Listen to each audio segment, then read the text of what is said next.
आज कहानी की हेडलाइन है मन के हारे हार, मन के जीते जीत। एक कहानी है एक छोटे राजा की।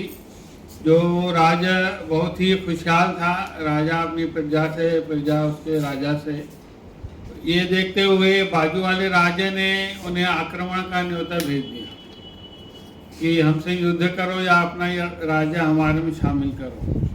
और राजा जो था परेशान हो गया, क्या करना चाहिए। उसने महामंत्री को बुलाया तो उसे सारी बात बताई। महामंत्री बोले, बादशाह हमसे वो राज्य बड़ा है, हमसे वो सैनिक उनके यहाँ ज़्यादा है, अस्त्र शस्त्र ज़्यादा है, मेरे को नहीं लगता कि हम जीत पाएंगे, मेरे को लगता है कि सरेंडर कर ले हम लोग। तो राजा सोचने लगा कि मैं बिना युद्ध किए कैसे मैं हार मान लूँ, ये तो गलत हो जाएगा। काफ़ी सोचने के बाद उसे ध्यान आया कि उसी शहर में एक संत रहा करते थे। वो कभी कभार राजा उनसे मिलने चले जाया करते थे, उससे सलाह मशवरा भी किए करते थे। सोचा संत जी से पूछा जाए क्या किया जाए। संत के यहाँ गया, संत को सारी बात बताई। संत ने कहा, पहले तो तुम महामंत्री को कारागार में डाल दो या उसको गोली से उड़ा दो। जो राज्य के भले बारे नहीं सोच रहा है, पहले ही हार मान रहा है, वैसे व्यक्ति की जरूरत नहीं है। तो बोला वो तो ठीक है, मैं उसको कारागार में डाल दूंगा, मगर अभी मेरा जो सामने युद्ध है उसके लिए मेरे लिए महामंत्री तुरंत को कहाँ से आएगा, कौन करेगा मेरे साथ लड़ने के लिए। बोला मैं हूँ, मैं तुम्हारे साथ तुम्हारा महामंत्री बनूंगा। तो राजा सोचने लगा कि ये संत ने कभी तलवार नहीं उठाई, कभी घोड़े में नहीं बैठा, वो मेरे साथ बोलता है कि मेरे साथ उनके साथ युद्ध लड़ेगा, कैसा होगा, कैसा संभव। मगर राजा के पास दूसरा कोई चारा नहीं था। बोले ठीक है, जैसा आप कहें। तो संत ने पूछा कब है युद्ध, बोले परसों का युद्ध है। तो बोले ठीक है, सवेरे हम लोग निरीक्षण करने चलेंगे जहाँ युद्ध होने वाला है। राज्य जहाँ सीमा समाप्त होती है उसके बाद खाली मैदान में युद्ध होने वाला था।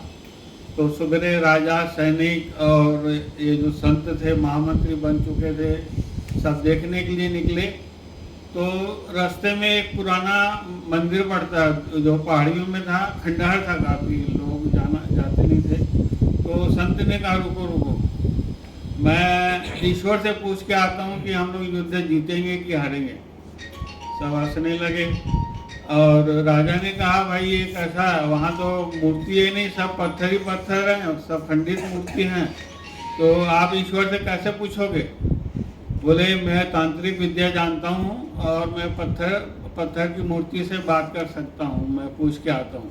बोले अच्छी बात है भाई, हमको मालूम पड़ जाएगा पहले हम लोग जीत रहे हैं कि हार रहे हैं। तो संत गया ऊपर, थोड़ी देर में वापस आया। सब बेसब्री से इंतजार कर रहे थे। जैसे ही आया सबने पूछना शुरू किया, क्या बोला भाई ईश्वर ने। बोला ईश्वर ने कहा है अगर आज रात के इस मंदिर से रोशनी दिखाई दी तो तुम लोगों की जीत निश्चित है। सब लोग खुश हो गए, चलो भाई अब रात का इंतजार था, देख के वापस आ गए जगह वो। सब शाम की रात की इंतजार करने लगे। जैसे ही शाम हुई, रात होने लगी, तो उस मंदिर से उजाला दिखने लगा, प्रकाश दिखने लगा।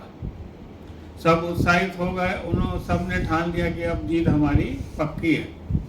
अब सब सवेरे दूसरे दिन युद्ध के लिए जाना था और बिल्कुल एकदम तैयार होके अस्त्र शस्त्र लेके सब युद्ध में पहुंच गए। और युद्ध लगातार 11 दिन चला। 11 दिन के बाद इन्हीं राजा की, जो छोटा राजा था, उनकी विजय हुई, जीत हुई।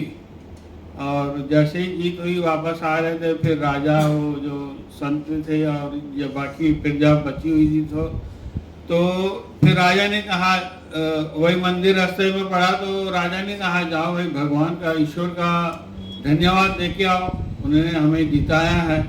बोले नहीं उसकी ज़रूरत नहीं है। अरे बोले कैसे करते कि आप, भगवान ईश्वर ने हमें जिताया है और आप उसका बोलते हो धन्यवाद नहीं करूँगा।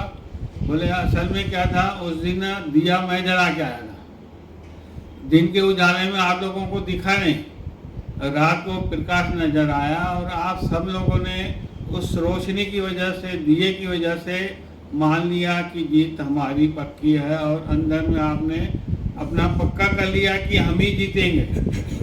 असल में क्या जो विचारों में होता है वो संभव में हकीकत में बदल जाता है, और आप लोगों ने वो असंभव को संभव बनाया और जीत हासिल की। इसलिए कहते हैं अपने विचारों को ध्यान से रखिए, ध्यान से कहिए और ध्यान से सुनिए। धन्यवाद।